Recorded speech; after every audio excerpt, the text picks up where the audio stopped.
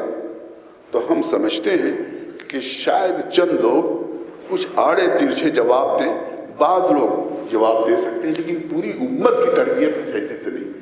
امت کے سامنے جب کلیئر نہیں ہے کہ ہم اس ملک میں جو حالات ہیں، جو معاشی سیاسی اور سماجی حالات ہیں، اس میں ہم ایک کلیئر کٹ اپنا نصب العین رکھیں، ہدف رکھیں، تو ہم اجتماعی سرگرمی کیسے کر سکتے ہیں؟ اس کے نتیجے میں پھر ہوگا یہی کہ ہم کو یہ مسئلہ اچھا لگے گا، یہاں پر چاپا نل ڈلوا دیا، یہاں پر ایک مسجد ہم بنا دیا، ایک ہی جگہ ڈپلیکیشن ورک ہوگا، 10 مسجدیں ایک ہی جگہ بنیں گی، کچھ آپ کام کریں گے، کچھ ہم کام کریں گے، کچھ مدرسے بنیں گے، کچھ اور سرگرمیاں ہوں گی. بہت ساری سرگرمیوں میں ہم ڈپلیکیشن بھی کرتے رہیں گے اور ہم آگے نہیں بڑھ سکیں گے، بلکہ ٹریڈ میل پر جیسے دوڑتا ہے آدمی، اسی طرح پوری قوم ٹریڈ میل پر، جیسے تاریخ کے ٹریڈ میل پر دوڑتی رہے گی. اس لیے یہ بات بہت صاف ہونی چاہیے. موسیٰ علیہ السلام نے اتنا بڑا کام انجام دیا، آپ سب جانتے ہیں. واضح نصب العین تھا کہ اس قوم کو، بنی اسرائیل کو آزاد کرانا ہے. بنی اسرائیل کو فرعون کی غلامی سے آزاد کرنے کے نصب العین نے پوری قوم میں ایک حرکت پیدا کر دی. اور اس نصب العین کے سلسلے میں اس وقت اس کا موقع نہیں ہے کہ کیسے کیا اللہ تعالیٰ کی مشیت کام کر رہی تھی. خود رسول اللہ صلی اللہ علیہ وسلم کی 23 سالہ پیغمبرانہ زندگی میں اگر آپ الگ الگ زاویے سے دیکھنے کی کوشش کریں تو آپ یہ اندازہ کر سکتے ہیں کہ رسول اللہ صلی اللہ علیہ وسلم کی زندگی کا ایک ہدف، ایک نشانہ ہے، اور وہ یہ ہے کہ خانہ کعبہ جو بت پرستی کا اڈا ہے، اس کو پھر توحید کا مرکز بنا دینا ہے. ایک زمینی نصب العین جو جہاں ہم بڑھ رہے ہیں تو ہم دیکھ رہے ہوں کہ اس کی طرف بڑھ رہے ہیں. ہم اس کے راستے میں جو کانٹے ہیں وہ ہم سمجھ رہے ہیں کہ کانٹا ہٹا رہے ہیں. اس کے راستے میں جو نشیب و فراز ہیں، کتنا کلومیٹر وہ دور ہے ہم سے نصب العین، یہ ہم سمجھ رہے ہیں. اس کے لیے مجھے کیا کرنا ہے، اس کی اسٹریٹجی کو ہم بنا سکیں. یہ ہوتا ہے دراصل کسی قوم کا اجتماعی، ایک نظریاتی نصب العین بھی ہوتا ہے، ایک دور کا نصب العین بھی ہوتا ہے. لیکن وہ نصب العین جس سے قوم حرکت پائے، جس سے آگے بڑھے، تو رسول اللہ صلی اللہ علیہ وسلم کا نصب العین، ایک نصب العین تو آپ کے کارنامے کا، آپ کا کارنامہ یہ تھا کہ آپ نے خانہ کعبہ، اس لیے کہ ابراہیم علیہ السلام نے جب خانہ کعبہ کو اٹھا رہے تھے تو ظاہر ہے دنیا کی جو امامت اللہ تعالیٰ نے آپ کو سپرد کی تھی، جس کا قرآن نے ذکر کیا ہے، وَإِذِ ابْتَلَىٰ إِبْرَاهِيمَ رَبُّهُ بِكَلِمَاتٍ فَأَتَمَّهُنَّ قَالَ إِنِّي جَاعِلُكَ لِلنَّاسِ إِمَامًا. جب اللہ نے چند باتوں میں ابراہیم علیہ السلام کو آزمایا، اسے پورا ہوتا، تو اللہ تعالیٰ نے کہ ہم تم کو دنیا کی امامت کر دیں.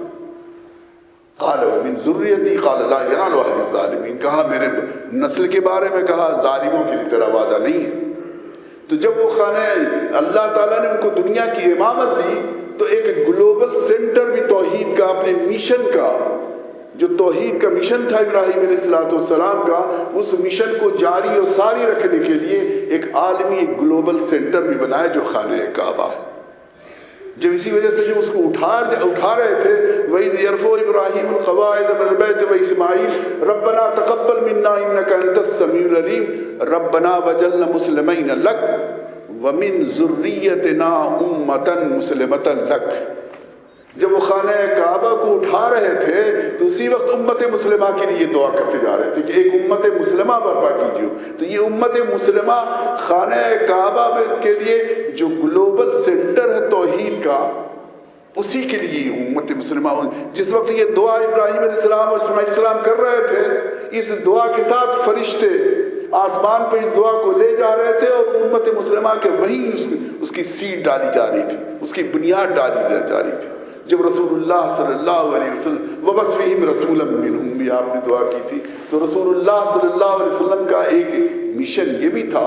اور اسی مشن کی وجہ سے آپ دیکھتے ہیں کہ آپ کی رسول اللہ صلی اللہ علیہ وسلم کی پیغمبرانہ زندگی کو اس زاویے سے اگر دیکھے گا، اس نصب العین کے حوالے سے دیکھے گا، تو آپ کو ایک نئی بصیرت حاصل ہوگی. رسول اللہ صلی اللہ علیہ وسلم کے دوسرے کارنامے بھی ہیں. رسول اللہ صلی اللہ علیہ وسلم کی سیرت کو آپ ایک دوسرے زاویے سے ہی پڑھ سکتے ہیں. ایک اس زاویے سے بھی پڑھ سکتے ہیں کہ آپ نے ایک امت مسلمہ برپا کی.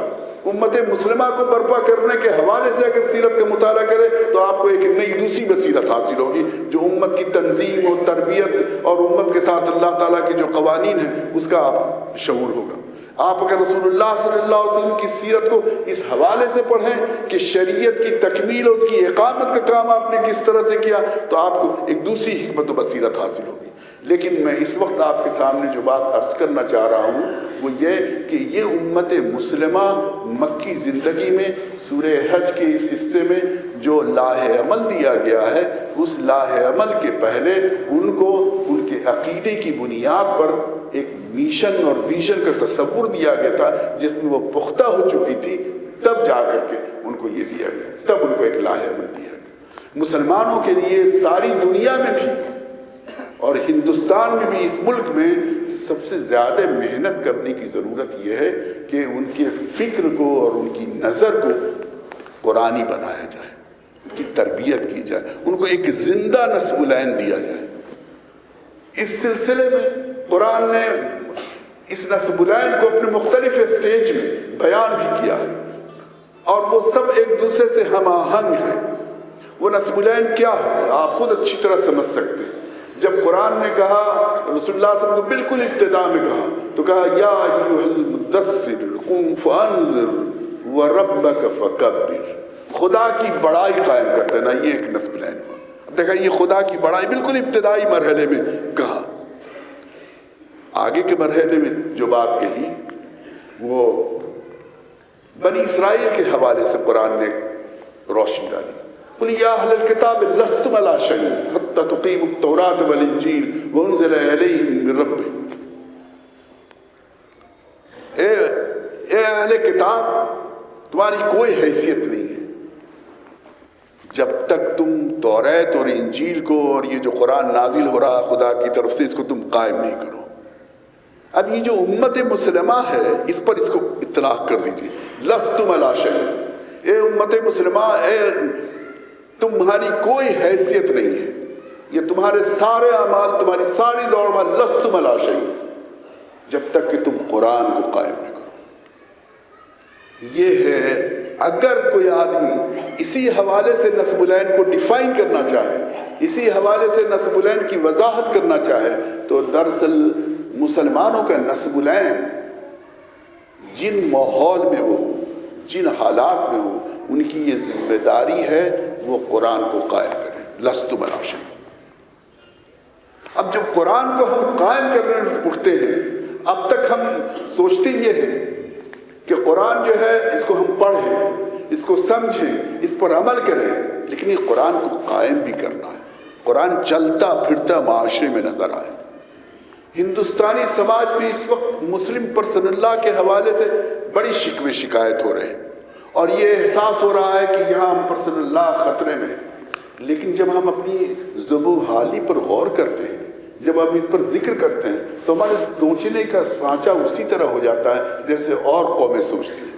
ہم یہ سوچتے ہیں کہ فلاں پارٹی کی وجہ سے, فلاں لوگوں کی وجہ سے, فلاں پالیسی کی وجہ سے, فلاں ڈاکومنٹ کی وجہ سے ہم دراصل اس مصیبت اور آزمائش میں پڑے ہوئے. قرآن یہ نہیں بتاتا. قرآن جو کتاب ہے وہ ہم کو اللہ تعالیٰ کی جو مشیت ہے, اللہ تعالیٰ کی جو مشیت دنیا میں کام کر رہی ہے وہ ہم کو بتاتی ہے اللہ تعالیٰ کے. اللہ تعالیٰ کا قانون جو ہے قوموں کے عروج و زوال کا جو قانون ہے عام لوگوں کے لیے دوسرا ہے اور جو لوگ قرآن کی کتاب رکھتے ہیں ان کے لیے دوسرا ہے.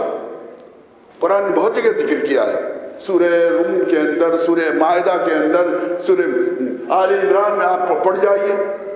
اللہ تعالیٰ بتاتا ہے کس طرح ہم نظام کو بدلتے تھے. خود سورہ حج کے اندر ولولا دفع اللہ, اگر اللہ تعالیٰ بدلتا نہ رہتا لوگوں کو تو یہ عبادت خانے کس طرح ویران ہو جاتے. قرآن نے بتایا کہ قوموں کے عروج و زوال پوری کائنات کا چلانے والا اس زمین کو بھی اللہ ہی چلا رہا ہے, وہی مالک الملک ہے. کسی کو اقتدار دیتا ہے تو وہی دیتا ہے, چھینتا ہے تو وہی چھینتا ہے. تو وہ قوانین کیا ہے جس سے لوگوں کو اقتدار ملتا ہے؟ اور جو اللہ کی کتاب رکھتے ہیں ان کے ساتھ تھوڑا اس سے بٹ ڈفرینٹ، اس سے تھوڑا مختلف قانون ہے اس کا، اور وہ قانون یہ ہے، بہت اس دور کے ایک بڑے عالم دین نے یہ بات کہی تھی، مولانا سید ابو العلا مودودی رحمۃ اللہ علیہ نے، کہ جو قوم اللہ کی کتاب رکھتی ہو وہ جو معاملہ اس کتاب کے ساتھ کرتی ہے اللہ تعالیٰ وہی معاملہ اس کے ساتھ کرتا ہے۔ تو دراصل یہ جو مسلم پرسن اللہ ہم سے چھینا جا رہا ہے، جس کے لیے ہم سمجھتے ہیں کہ چھینا جھپٹی ہم دوسرے ڈھنگ سے کرتے ہیں، پھر ہم اعلی کار بن جاتے ہیں، ہم سمجھتے ہیں کہ دراصل یہ حکمراں طبقہ ہو، یہ نہیں یہ حکمراں طبقہ ہو، تب ہمارا پرسن اللہ بچ جائے گا۔ یہ قانون اللہ تعالیٰ کا نہیں ہے، یہ جب ہم سے کوئی چیز چھینی جاتی ہے تو اپنے اعمال کی وجہ سے چھینی جاتی ہے۔ بنی اسرائیل پر قرآن نے تبصرہ کرتے ہوئے، قرآن کی بڑی مشہور آیت ہے، اللہ وَبَعَثْنَا عَلَيْهِمْ عِبَادًا لَنَا أُولِي بَأْسٍ شَدِيدٍ فَجَاسُوا خِلَالَ الدِّيَارِ۔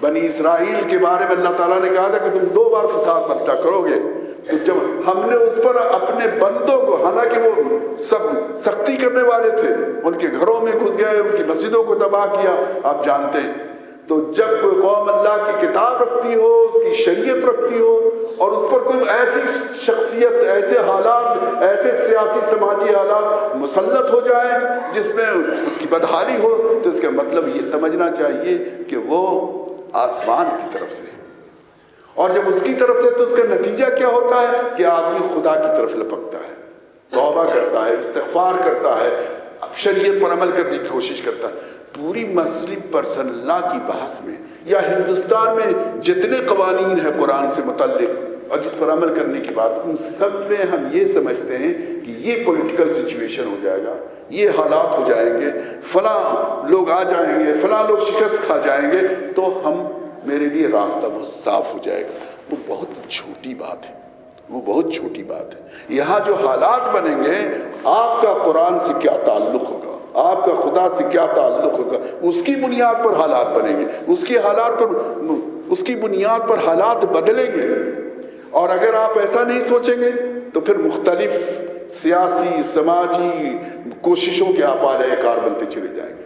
مسلمان جب مسلم پرسن اللہ یہاں زد میں آتا ہے تو سوچتے ہیں کہ یہاں مسلمانوں کا تعزیراتی قوانین یہاں نافذ تھے، پوری شریعت اس حیثیت سے نافذ تھی، یہاں قانون شہادت نافذ تھا، اور جب یہ سب چیزیں اٹھتی چلی گئی تو اس کا صرف یہ مطلب نہیں ہے، اس کا مطلب یہ ہے کہ ہماری اخلاقی پوزیشن کی وجہ سے، ہماری کمزوری کی وجہ سے اللہ تعالیٰ نے ہم کو ان آزمائشوں میں ہم کو ڈال دیا، اور ہم ان آزمائشوں سے گزرتے ہوئے یہاں تک پہنچ گئے۔ اب جو رہی صحیح کسری پرسنل لا تھی، اگر یہ بھی چھٹ جاتی تو اس کا مطلب یہ ہے کہ خدا کے ساتھ خدا کی رحمت اور خدا کی مہربانی جو امت مسلمہ پر ہونی چاہیے، ہم دوسرے تاریخ کے دوسرے سٹیج میں چلے گئے، تو ہمیں واپس جانا چاہیے اس کی طرف۔ اور واپس جانے کا طریقہ یہی ہے، واپس جانے کا طریقہ یہ ہے کہ مسلم سماج کے ایک ایک فرد کے ذہن میں ان کا نصب العین یہ بات کہ تمہارے پاس جو کتاب ہے، اس کتاب کو جب تک تم نافذ نہیں کرو گے، لستم علی شیء، تمہاری کوئی حیثیت نہیں ہے۔ اب یہ ایک نیا ہمارے سامنے سوال اٹھتا ہے، ہم یہ ایک پوری آبادی رکھتے ہیں، ہم اس پر قرآن کیسے نافذ کریں؟ جب ہمارے پاس سماجی قوت ہوتی ہے تو سماجی قوت سے کیسے نافذ ہوتا ہے کتاب الہی؟ سماجی قوت کے ساتھ ہماری ظاہر، ہم جن حالات میں ہم یہ نہیں کہہ سکتے ہیں کہ پوری سیاسی قوت حاصل ہے یہاں کی جو حالات ہیں، لیکن ایسا بھی نہیں ہے کہ ہم بالکل کمزور ہیں، ایک اجتماعی قوت بھی ہے، ایک سماجی قوت بھی ہے، ایک اخلاقی قوت بھی ہے، ہم بہت سی قوتیں ہیں، ان سب کو ہم استعمال کر سکتے ہیں۔ اب یہ ہم تب ایک لاہ عمل پھوٹتا ہے اگر مسلمانوں کے سامنے، ایک ایک بچے کے سامنے یہ احساس ہو جائے کہ مسلمان کا نصب العین یہ ہے کہ جہاں پر وہ ہو وہاں پر قرآن کو نافذ کرے، جس حالت میں ہو اس حالت میں قرآن کو نافذ کرنے کی وہ کوشش کرے۔ تو جب وہ قرآن نافذ کرنے کی کوشش کرتا ہے تو ایک نیا لاہ عمل پھوٹتا ہے اس کا، اور وہ لاہ عمل پھوٹتا ہے جس میں اللہ تعالیٰ کی رہنمائی بھی ہوتی ہے۔ اور یہ جو سورہ حج کی آخری رکوع ہے، جب اس نصب العین اور اس مشن کے ساتھ آپ غور کیجئے گا تو دیکھیے کہ اس میں جو باتیں بتائی گئی ہیں وہ پورا لاہ عمل بھی آپ کو فٹ ہوتا ہے، چونکہ یہ مسلمانوں کے سامنے ہی ہندوستان میں ہم قرآن کو کیسے نافذ کریں اپنے آپ پر، اپنے معاشرے پر. اچھا ہندوستان کو چھوڑ دیجیے، اپنے سماج پر، یہ پورا علاقہ ہے، یہاں بھی ہم نافذ کرنے کی کوشش کر سکتے ہیں. ہم ان چیزوں سے بھاگتے ہیں جہاں ہم کو دماغ سوزی کرنا پڑے، جہاں ہم کو سب کو مل کر کے، سب مسلک کے لوگوں کو مل کر کے مشورہ کرنا پڑے، جہاں سب کو مل کے یہ کرنا پڑے کہ یہاں پر جو اتنی بڑی آبادی ہے، مدینے سے زیادہ بڑی آبادی ہے، یہاں پر ہم قرآن کیسے نافذ کریں، سب مسلک کے لوگ، جوان و بوڑھے سب مل کر کے. یہ تو اسی وقت ہوگا جب ہمارے سامنے نصب العین کلیئر ہو. حضرات، مسلمانوں کی جو سب سے بڑی ٹریجڈی رہی ہے کہ ان کے سامنے زندہ قرآنی ایمانی نصب العین نہیں ہے. وہ حالات کے پتوار پر، حالات کے تھپیڑے پر اپنا لاہ عمل بناتے ہیں اور چلتے پھرتے تھے. جب تک کہ یہ کمزوری ہماری دور نہیں ہوگی اور ہم اپنے نوجوانوں کو اور مسلمانوں کو ایک زندہ، ایک روشن، ایک قرآنی اور ایمانی نصب العین نہیں دیں گے، جو فرد سے اور اجتماعیت سے ٹکرائے نہیں، جو ہماری عقائد سے اور عمل سے ٹکرائے نہیں، اور جس پر اللہ تعالیٰ کی اور قرآن کی شہادت بھی ہو، تبھی ہم کامیاب ہو سکتے ہیں. اللہ تعالیٰ سے دعا ہے کہ اللہ تعالیٰ ہم سب لوگوں کو اس نصب العین سے جوڑ دے جو اس نے قرآن میں امت مسلمہ کا نصب العین ہر حال میں بتایا ہے. اس کو مختلف اصطلاحوں میں، مختلف الفاظ میں بیان کیا. کہیں اللہ کی بڑائی کہا، کہیں اظہار دین کہا، کہیں اقامت دین کہا، کہیں اس نے کہا عدل انصاف کا قیام کہا، کہیں اس نے قرآن کا قیام کہا. مختلف انداز سے اس نے اس کو یہ کیا ہے. اپنے حالات کے تحت ہم ان اصطلاحوں کو جتنا عام کرتے جائیں گے تبھی ہم ایک نصب العین حاصل کر سکیں گے. مسلمان کی ٹریجڈی یہی ہے کہ اس کے پاس ایک قرآنی اور ایمانی نصب العین نہیں ہے. ہماری ذمہ داری ہے کہ ہم ان کو دیں، تبھی کوئی لاہ عمل کارآمد ہو سکتا ہے. وآخر دعوانا ان الحمد للہ رب العالمین.